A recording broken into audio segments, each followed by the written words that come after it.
നമ്മുടെ മുൻഗാമികൾ അവരെപ്പോഴും പ്രാർത്ഥിച്ചിരുന്ന ഒരു പ്രാർത്ഥനയാണ്, അല്ലാഹുമ്മ ലാ തജ്അലി ദുനിയ അക്ബറ ഹമ്മിന വലാ മബ്ലഗ ഇൽമിന. അല്ലാഹുവേ, ഞങ്ങളുടെ ഏറ്റവും വലിയ ഹമ്മ്, ഞങ്ങളുടെ ഏറ്റവും വലിയ ആഗ്രഹം, കൊതി അത് ദുനിയാവാക്കല്ലേ. ഞങ്ങളുടെ വിജ്ഞാനത്തിൻ്റെ അങ്ങേയറ്റം അതും ദുനിയാവാക്കല്ലേ എന്ന് നമ്മുടെ മുൻഗാമികൾ പ്രാർത്ഥിക്കാറുണ്ട്. ഈ ദുനിയാവിൽ ആഖിറം നേടാനാണ് സലഫുകൾ ആഗ്രഹിച്ചത്. ആഖിറത്തിനു വേണ്ടിയാണ് അവരധിക സമയവും മാറ്റിവെച്ചത്. നമ്മൾ സ്വന്തത്തോട് ചോദിക്കേണ്ടത്, നമ്മൾ എത്രത്തോളം സമയം ആഖിറത്തിനു മാറ്റിവെക്കുന്നുണ്ട്? നമ്മുടെ ഏറ്റവും വലിയ ഹമ്മെന്താണ്? ദുനിയാവാണോ ആഖിറമാണോ? താഴെയുള്ളവരിലേക്ക് നോക്കാനാണ് ഇസ്ലാം നമ്മളോട് പറയുന്നത്. റസൂലുള്ളാഹി സ്വല്ലല്ലാഹു അലൈഹി വസല്ലം തങ്ങളുടെ സഹാബികളിൽ മസ്ജിദുൻ നബവിയിൽ കഴിഞ്ഞ അസ്ഹാബ് സുഫയുണ്ട്. സ്വന്തമായി വീടില്ലാത്ത, സുഖസൗകര്യങ്ങളില്ലാത്ത, ദുനിയാവിൻ്റേതായി ഒന്നും തന്നെ ഇല്ലാത്ത സഹാബികൾ. അതിൽ 70ഓളം വരുന്ന സ്വഹാബാക്കൾ. അതിൽ അധിക സ്വഹാബികൾക്കും ഇസാറു മാത്രമാണ് ദുനിയാവിൽ അവരുടെ സമ്പാദ്യം. എന്ന് പറഞ്ഞാൽ അന്ന് 2 രൂപമാണ് വസ്ത്രം. ഒന്ന് കമീസ്, നീളത്തിലുള്ളൊരു വസ്ത്രം. മറ്റൊന്ന് ഉംറക്കൊക്കെ ധരിക്കുന്നത് പോലെ ഒരു മുണ്ട്, അതിനെയാണ് ഇസാർ എന്ന് പറയുക. ചുമലിൽ പുതക്കുന്ന തുണിക്കാണ് റിദ എന്ന് പറയുക. ഒരു 2 തുണി പോലും ദുനിയാവിൽ അവർക്കില്ല, ഒരു റിദാവ് പോലും അവർക്കില്ല. 70ഓളം വരുന്ന റസൂലുള്ളാഹിയുടെ സ്വഹാബാക്കളുടെ അവരുടെ ദുനിയാവിലെ സമ്പാദ്യം എന്നുള്ളത് ഒരു ഇസാറാണ്. അതിശക്തമായ തണുപ്പത്ത് പുതക്കാൻ ഒരു പുതപ്പില്ലാതെ, വിശപ്പിന് ഭക്ഷണമില്ലാതെ, തലചായ്ക്കാൻ ഒരു വീടില്ലാതെ റസൂലുള്ളാഹിയുടെ പള്ളിയിൽ അസ്ഹാബ് സുഫ കഴിച്ചുകൂട്ടി. അവരുടെ ഇബാദത്തുകൾക്ക് അവരുടെ ദുനിയാവ് തടസ്സമായിട്ടില്ല. ഒരു സുബഹി ജമാഅത്തും അവർക്ക് നഷ്ടപ്പെട്ടിട്ടില്ല. ഒരു സുന്നത്തു നോമ്പും ഒരു സുന്നത്തു നമസ്കാരങ്ങളും അവരുപേക്ഷിച്ചിട്ടില്ല. ദുനിയാവ് ലഭിക്കാത്തതിൻ്റെ പേരിൽ ദീനിൽ നിന്ന് അവർ പിറകോട്ട് പോയിട്ടില്ല. സഹോദര, പ്രിയമുള്ള മുസ്ലിം സഹോദരി, നമ്മൾ വളരെ ഗൗരവത്തോടുകൂടെ ആലോചിക്കേണ്ടത്, നമ്മൾ എത്രത്തോളം ആഖിറത്തിന് പ്രാധാന്യം നൽകിയിട്ടുണ്ട്. പരിശുദ്ധ റമളാനിൽ പോലും, ഒരു റമളാൻ നമ്മുടെ കൺമുന്നിൽ വന്നു നിൽക്കുന്ന സമയത്തു പോലും ആ റമളാനിനെ ആഖിറത്തിനു വേണ്ടി ഉപയോഗപ്പെടുത്താൻ എന്താണ് നമ്മുടെ മുന്നിലുള്ള പദ്ധതി?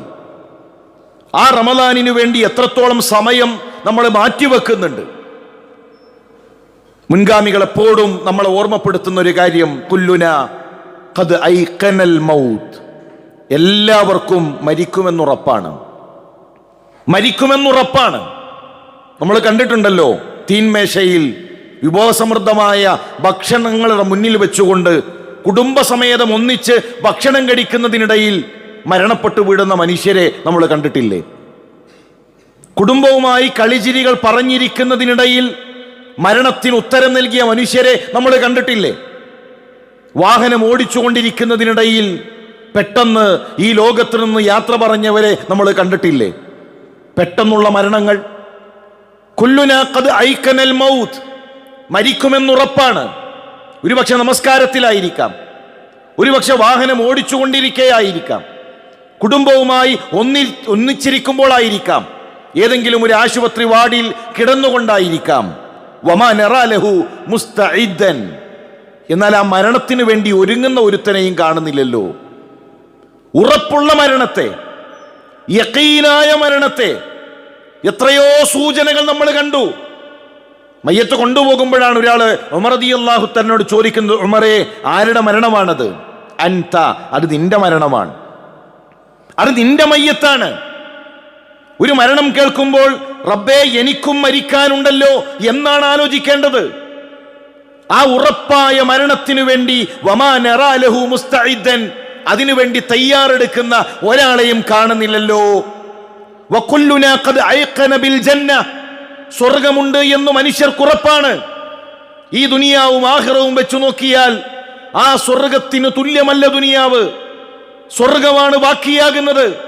അവിടെയാണ് എനിക്ക് നിത്യവാസിയായി കഴിയേണ്ടത്. അവിടെ ഒരു ചാട്ടവാറ് ചാരിവെക്കാനുള്ള ഇടമെങ്കിലും നേടലാണ് എന്റെ ലക്ഷ്യം. മനുഷ്യർക്കറിയാം, വമാ നറാ ലഹാ ആമിലൻ, ആ സ്വർഗത്തിനു വേണ്ടി പണിയെടുക്കുന്ന ആരെയും കാണുന്നില്ലല്ലോ. വകുല്ലുനാ ഖദ് ഐഖന ബിന്നാർ, നരകമുണ്ടെന്നുറപ്പാണ്. ദുനിയാവിലെ തീയിനേക്കാൾ ശക്തമായ കറുകറുത്ത നരകം, അത് നമ്മുടെ ഉറച്ച വിശ്വാസമാണ്. വമാ നറാ ലഹാ ഖായിഫൻ, ആ നരകത്തെ പേടിക്കുന്നവരെ കാണുന്നില്ലല്ലോ.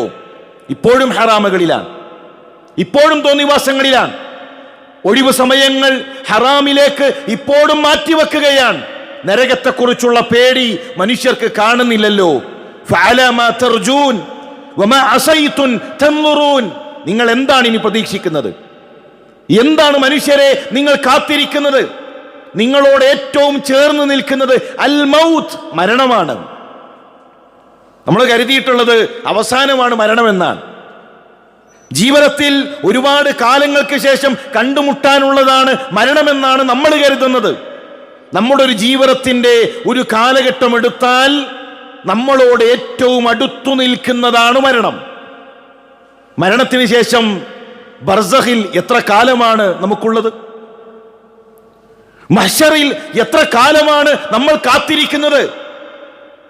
ആ മഹ്ശറും ആ ബർസഖും വെച്ചു നോക്കിയാൽ ജീവിതത്തോട് ഏറ്റവും അടുത്തു നിൽക്കുന്നതാണ് നമ്മുടെ മരണം. സഹോദര, ഇത് നാം ചിന്തിക്കണം. ഈ ചിന്ത, മരണത്തെക്കുറിച്ചുള്ള ഓർമ്മ പ്രതിഫലം ലഭിക്കുന്ന അമലാണ്. നമ്മൾ സ്വതക്ക ചെയ്യുന്നുണ്ടല്ലോ കൂലി ലഭിക്കാൻ, നിസ്കരിക്കുന്നുണ്ടല്ലോ പ്രതിഫലം ലഭിക്കാൻ. അതുപോലെ പ്രതിഫലം ലഭിക്കുന്ന അമലാണ് മരണത്തെക്കുറിച്ചൊന്ന് ആലോചിക്കുക, മരണത്തെക്കുറിച്ചൊന്ന് ചിന്തിക്കുക. ഒരുപക്ഷെ ഈ ഒരു റമളാൻ എന്റെ അവസാനത്തെ റമളാനായിരുന്നെങ്കിൽ എന്നൊന്ന് ആഗ്രഹിക്കുക, ഒന്ന് ആലോചിക്കുക. നമ്മുടെ ജീവിതത്തിൽ ചില മാറ്റങ്ങൾ ഉണ്ടാകും. മഹാനായ ഇബ്നു ഉമർ, ആരാണ് ഇബ്നു ഉമർ? മുത്തബിഉസ് സുന്ന. നടന്നു പോകുമ്പോൾ ഒരു കല്ലിലിരിക്കും. സ്വഹാബത്ത് ചോദിക്കും, ഇബ്നു ഉമർ എന്തേ ഒരു ഇരുത്തം? അള്ളാഹുവിന്റെ റസൂൽ സല്ലല്ലാഹു അലൈഹി വസല്ലം തങ്ങൾ ആ കല്ലിൽ ഇരിക്കുന്നത് ഞാൻ കണ്ടു, അതിനാണ് ഇരുന്നത്. റസൂലുള്ളാഹിയെ പോലെ ജീവിതം ക്രമീകരിച്ച ഇബ്നു ഉമർ മരണത്തെക്കുറിച്ച് കേട്ടുകഴിഞ്ഞാൽ ഒരു പക്ഷിയെപ്പോലെ വിറച്ചുകൊണ്ടിരിക്കും. വെള്ളത്തിൽ വീണൊരു പക്ഷി അതിങ്ങനെ വിറക്കുന്നത് പോലെ ഇബ്നു ഉമർ പേടിച്ചു വിറക്കാൻ തുടങ്ങും. രാത്രികളിൽ പണ്ഡിതന്മാരെ, അറിവുള്ളവരെ വിളിച്ചുകൂട്ടും. ഫയതദാക്കറൂനൽ മൗത്ത്, മരണവുമായി ബന്ധപ്പെട്ട ഹദീസുകൾ ഇങ്ങനെ വായിക്കും, മരണവുമായി ബന്ധപ്പെട്ട ആയത്തുകൾ ഇങ്ങനെ പാരായണം ചെയ്യും. വൽ ഖിയാമ, ഖിയാമത്തുമായി ബന്ധപ്പെട്ടുകൊണ്ടുള്ള. എന്നിട്ടോ സുമ്മ യബ്കൂൻ, കരയാൻ തുടങ്ങും. ആയത്തുകൾ കണ്ണു നനയ്ക്കും, ഹദീസുകൾ കണ്ണു നനയ്ക്കും. പൊട്ടി പൊട്ടി ഇബ്നു ഉമർ കരയും.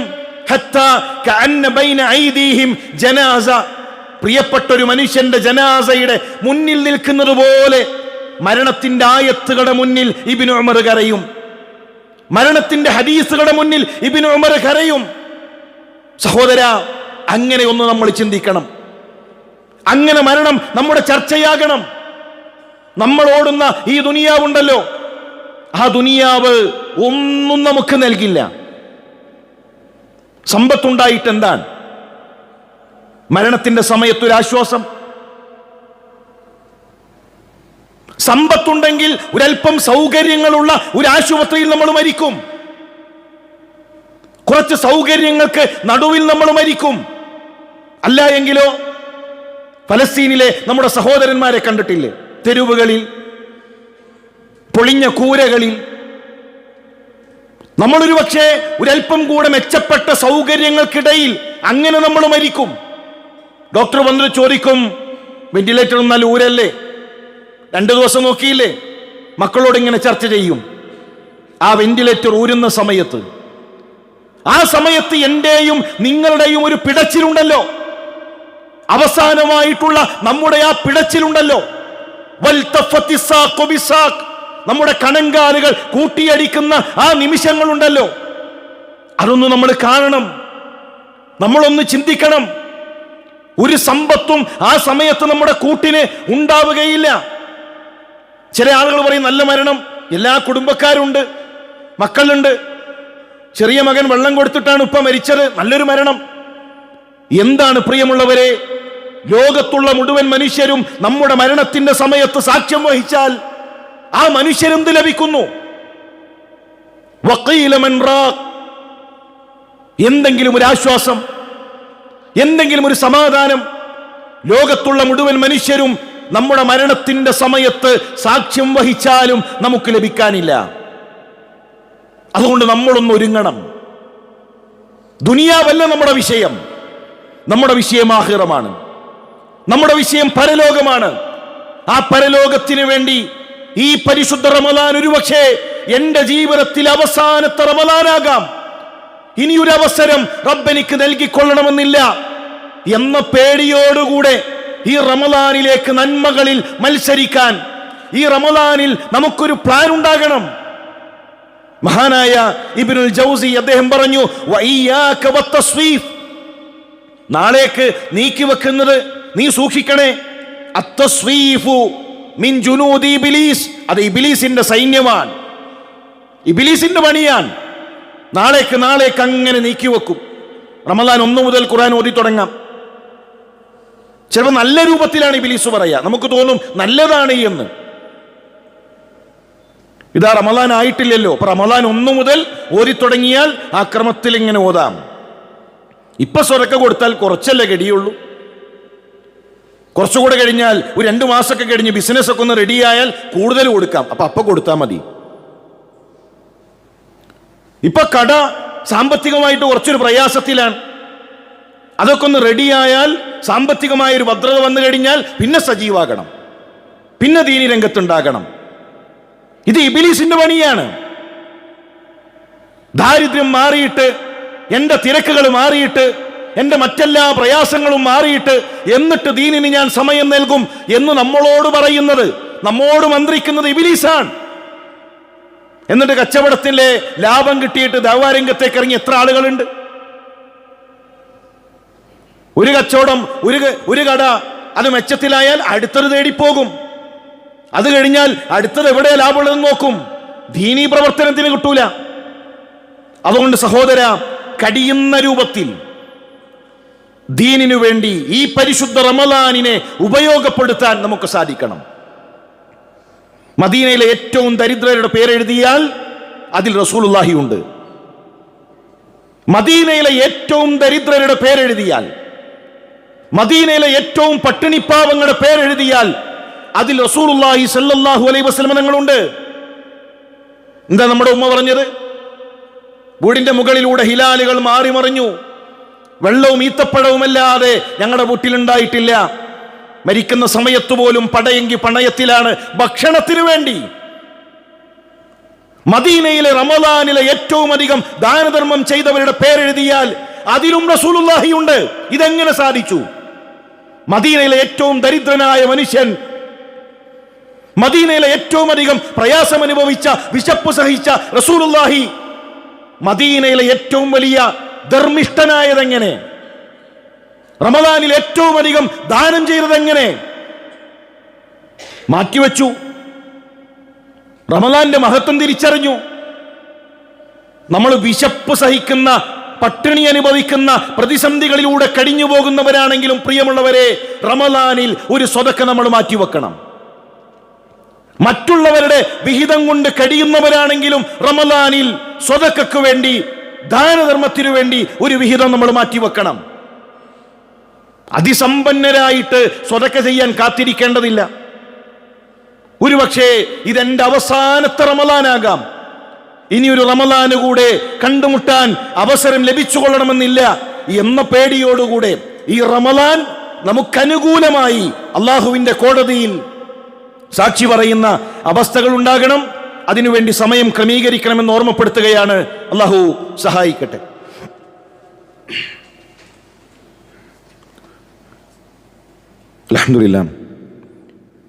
അൽഹംദുലില്ലാഹി റബ്ബിൽ ആലമീൻ വസ്സലാത്തു വസ്സലാമു അലാ റസൂലില്ലാഹ് വഅലാ ആലിഹി വസഹ്ബിഹി അജ്മഈൻ അമ്മാ ബഅദ്. അള്ളാഹുവിനെ സൂക്ഷിച്ച് അവനെ വഴിപ്പെട്ട് ജീവിക്കണമെന്ന് ഉണർത്തുകയാണ്, വസിയത്ത് ചെയ്യുകയാണ്. ഉഹദ് യുദ്ധം കഴിഞ്ഞ് റസൂലുള്ളാഹി സ്വല്ലല്ലാഹു അലൈഹി വസല്ലം സഹാബത്തിനോട് ചോദിക്കുന്നുണ്ട്,